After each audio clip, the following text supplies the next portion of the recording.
We had a couple questions from viewers. Were all three of these packages delivered at night? So what we know right now, based on the time that these three incidents have occurred, in two of them, it was in the early morning hours when the victim opened their front door, went out and found the packages. The third incident being the one that happened, later on this morning, that victim went out a little bit later in the morning hours than did those first two. So it's still likely that that package may have been left in the middle of the night and that victim just didn't go out front as early as the other two did. But that's what our belief is that these packages are being left on the porch during the overnight hours and are being handled when the person awakes and goes outside. For all three of them? Yes. Is there any footage, security footage, home camera footage of any of this stuff? So that's what a lot of the investigation is focusing on today. We've got a couple things happening right now. We are working with both the FBI and the ATF doing what's called the post-blast analysis, and that's where you do very meticulous, painstakingly detailed collection of the evidence. As you can imagine, with an explosion like this, the debris field is rather significant, and they have special training and methods that they use to collect all of that evidence. So that's one of the pieces of the crime scene investigation.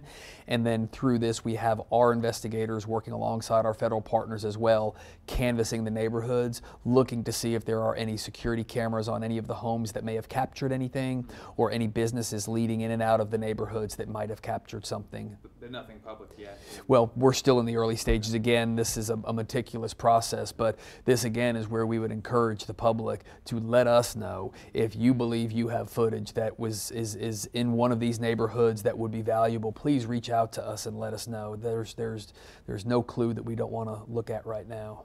Similar question, but has any witness come forward to say, yes, I saw somebody around this location at night? Any personal witnesses? No, at this point we're not having any witness accounts, but that again is what is important to us. If someone in either of these three neighborhoods believes they saw something that was suspicious during the time at which these incidents occurred, it is important that they call us and give us that information.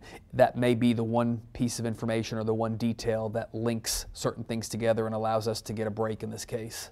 Are they boxes or envelopes? So we're not going into the specifics about the package because we don't want to give people a false sense of security that if it doesn't look like what these have looked like, then maybe it's safe.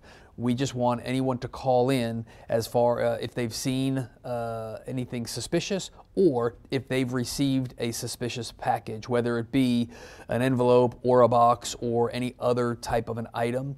If it has been placed on your porch, on your driveway, on your walkway, and it was not a package that you were expecting, and it looks out of place or suspicious, then we need you to call us so we can come and clear that. There's a lot of chatter about this could be a hate crime. Are you still looking at that possibility? So we're not ruling anything out at this point. We don't have anything that specifically makes us believe that it's a hate crime, but we don't want to rule that out. We do know that the three victims, two were African American and one was a Hispanic female, and it is possible that that could be in play, but we don't have anything that specifically suggests that that's what's happening here. So we won't rule it out though, because as soon as you start ruling out something, then you really narrow the focus of your investigation and you may miss something. We don't have anything that is linking this to terrorism, but we won't rule that out until we have an absolute reason to rule that out. We've not identified a specific ideology behind these incidences, nor have we made any links between the three victims. That's what we're working on, is to try and see if there's a connection and then work from that point. Similar, but do you think that is South by Southwest being in town, did that play any role in any of this? Given that the first incident occurred on March 2nd prior to South by Southwest, no, I don't believe that Southwest is at all playing a role.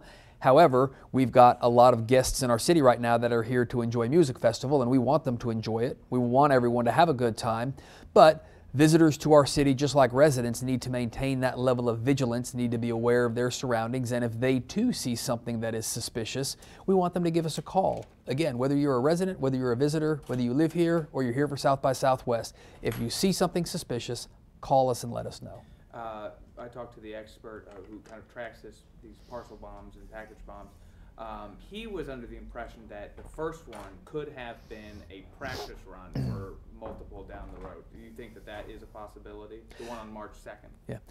We don't have anything that leads us to believe that, but again, we can't rule that out, but we have nothing that would indicate that that had occurred in that way. What was the difference between the first bombing and these other two? Was there anything that, because you originally had it as a suspicious death, right? And now it's a homicide. Why not have it as a homicide right at the forefront? Well, again, I think hindsight being what it is, we now know and fully believe that that was a homicide. So it's the way the homicide division works when they classify these cases, and their initial assessment of that was clearly something suspicious, but they hadn't yet ruled on what they thought they were investigating. When we had the incident occur this morning, it was obvious at that point, given the similarities between the two incidents, that we were dealing with murders. It's this until proven otherwise. Kind of. Well, or if yes, I mean, when they classify these cases initially, they'll look at the evidence that they have, they'll look at the information that they have, and they'll classify it. But that's just an initial classification. Mm-hmm. We obviously got the information this morning, unfortunately, through the two additional attacks that took place. That makes us obviously realize that these are murders that are taking place. We've had a lot of public conversation about resources in the last year. Basic question for something random and specialized as this, do you all have enough resources? Given the partnerships that we have with our federal partners as well as our state and local partners, mm-hmm. we have a lot of people that are here assisting in this case. We've got a significant presence of both the FBI and the ATF, so we have a lot of expertise that has come in to assist us in the post-blast analysis as well as the back-end investigation. We are bringing in additional resources that can provide either explosive canine detection or bomb techs themselves, because we're reaching out to the community. We want the community to call us if there's something suspicious, and when we get those calls, we want to make sure we have resources that can go out and evaluate that. So we have had partnerships with both the federal as well as local regional police departments that have all reached out willing to help. So if it becomes necessary, then we will bring in officers from other departments to assist well. Has it been become necessary to do that? Yeah. We are bringing in assistance from other agencies that can help with explosive canines as well as bomb technicians. But as far as just routine patrol, we were able to fully patrol the city, we're able to patrol the spring festivals, the music festival, and we're able to conduct this investigation. And give me an idea of how important those state and federal partners are. Like, would you be able to do this strictly on APD's resources, or do you need those? No, given that we're working 3 of these right now, this would stretch beyond the capability just by sheer size of the workforce. So these are very meticulous investigations that take a lot of time. So if we had one incident in the city, then we do have a team that is qualified and trained to handle it. But given that we're working multiple in the city right now, that would tax our resources and it would slow down the investigation. So having the partnerships with the FBI and the ATF are invaluable. And you asked just specifically for the canine units, the bomb squad from those other departments, not the patrol. Correct. That's what we need help with right now, given the number of calls that we're getting from residents who are following our advice and they're calling us, which is what we want. We want to make sure we have enough resources that they can go out and deem these packages safe. And what specifically did you ask for, or can you give me a ballpark figure of how many people have come in to help? I don't have that exact number. What I will tell you, so currently we have received help from the ATF, who has explosive detecting canines. We've received assistance from DPS, Texas Department of Public Safety, and we also have help from the TSA as well. So we've got regional assets here, and then we've had other agencies in the region reach out and offer that, and we're going to call them in on an as-needed basis if that becomes necessary in the future, because as you can imagine, with the heat of summer upon us, a dog can only work so long before they need to rest as well. So we're fortunate that our partners have offered their support, and we're scheduling them around the clock to help us. Any ballpark figures, though? Are we talking 50 people? Or? No, it's not that high. No, it's not that high. I'd say I don't want to guess. It would be a guess, so let's not even go there. When we're talking about the skills of the bombers, I mean, are these teenagers with M80s, or are these kind of professional grade military equipment? The devices that have been placed at these three residences, they do offer a level of sophistication. To put together a device like this and to be able to place it on someone's doorstep without it blowing up either during construction or during deployment requires a certain level of skill. So yes, we do believe we're dealing with someone that has some level of knowledge and skill in building these devices. So this is somebody who, do you think they've done this before?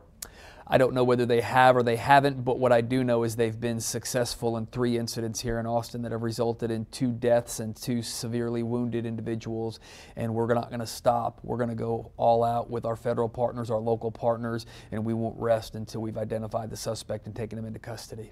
Usually these things are politically motivated. You have said that they have not, there's no evidence of that yet.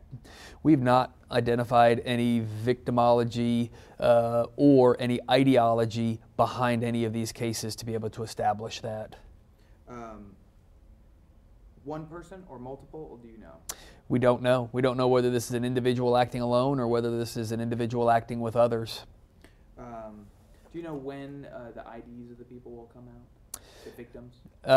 You know, that will likely come out in the next day or two. The deceased from the incident on March 2nd has already been identified, but we want to make sure that all of the family members have been made aware before we give a public disclosure. That's why to this point what we have stated is that it was a 17-year-old African-American male who was killed in the incident this morning, and it was an adult female African-American in that residence that was severely injured, and then we had a 75-year-of-age Hispanic female that was severely wounded in the second attack today. And look for names maybe tomorrow or the day after? Yes. Do you believe there are more bombs out there? You know, we don't know whether there's more bombs out there. We don't know if there is additional actions that this person or this group of suspects is planning on, and that's why we're asking the community not to panic, but to be vigilant, to pay attention, to know what looks out of place, and to call us if you see that. Would you suggest, you know, for me, if I'm a viewer at home sitting on the couch worried about this, we've gotten a ton of emails about these things. Should I buy something on Amazon, UPS? Should I change my routine when it comes to online orders until this is all figured out? No, I think that, you know, most of your reputable places that you order products from, you're going to get shipping notifications. You're going to know when that package has shipped, and you're probably going to get a delivery receipt when it's been placed. And so these packages are not coming through the United States Postal Service. They're not coming through UPS or FedEx or DHL. We believe that the suspect or suspects involved in this incident are the ones that are placing these on the doorsteps of these victims' homes. What's important for APD in this time? What are you going to be focused on? Well, again, working collaboratively with our federal partners of turning over every stone, trying to link these 3 victims together if there is reason to link them together, or if not, then to understand that these are random incidents, and we don't know enough yet to know whether they are random victims or whether there's something that's driving the selection of these 3 victims. We don't know whether these were the intended victims either, so we're trying to piece all of that together. So our focus right now is twofold. On the investigation, we want to make sure we're doing everything we can do to put together a solid case, to identify the suspect or suspects, and to bring them into our custody. And then also from the community awareness perspective, we want to make sure that the community understands what it is they need to be aware of. And again, not to panic, but to be vigilant and to understand that if you ordered something from Amazon and you got a package delivered from Amazon and you got a shipping receipt that that package was delivered, that everything is probably okay. That's not what happened in these cases. These were devices that were packaged in a certain way that were left on people's doorsteps that were suspicious. And talk to me a little bit about these are very unique cases. You've never worked anything like this. Just how unique are these situations? I'm not aware right now of other major cities that have dealt with what we're dealing with right now in recent memory, given that we've had multiple incidents occur over a 10-day period, and the similarities between these 3 incidents make us believe that they are all related. So we have members of our bomb squad and members of our investigative team that know what to do, that have been trained for this, and that are capable of addressing this. But we're fortunate that we've got such a strong presence with our federal partners as well, because we're going to work collaboratively together so that we can bring this to a closure as quickly as possible. How many people do you think are working on this total? You know, it would be a guess, but I would tell you from the footage you probably saw earlier today at the scene, I don't think it would be out of the question to know that we probably had between 75 and 100 federal agents assisting us with the entire team that we have here as well. But as far as how many of them will remain on board, how many of them will just be here for the on-scene analysis, they have committed to us. They will give us the resources that we need to bring this to a conclusion. We saw the governor come out today and put out a $15,000 reward for information leading to the clearance of this case and the arrest of the suspects.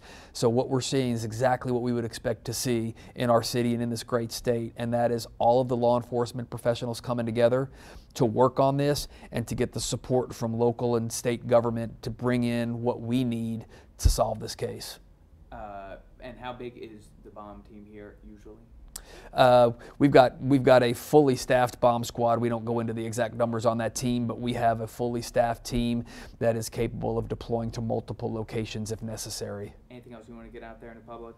No, I think we've hit the safety message enough. That's really what we want them to focus on. We don't want panic, but we want people to be alert and aware and to call us if there's something suspicious. Just in these next couple of days, or how long should they really kind of be aware of the situation until somebody's caught and arrested? I mean, I think that's an ongoing conversation, but yes, I think everyone needs to be aware. We saw, you know, a 10-day period between the first incident and then the two that occurred today. Mm-hmm.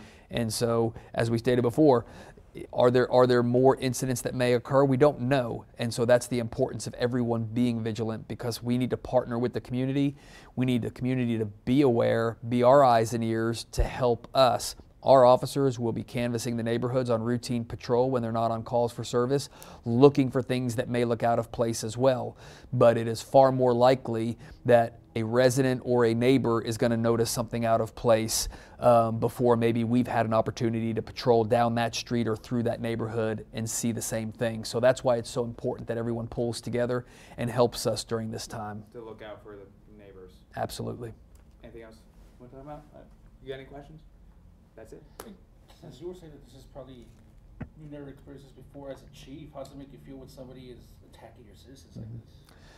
You know, it's personal, because this is our city, this is our town, this is our home, and this is unacceptable. And that's why you will see the level of commitment from this department and the level of partnership with our federal partners to bring this person or persons to justice. We will not sit idly by, but we will overturn every stone until we figure out what happened here. Cool. You need to get any 2 shots or anything like that? Yeah. Yeah. Other than that.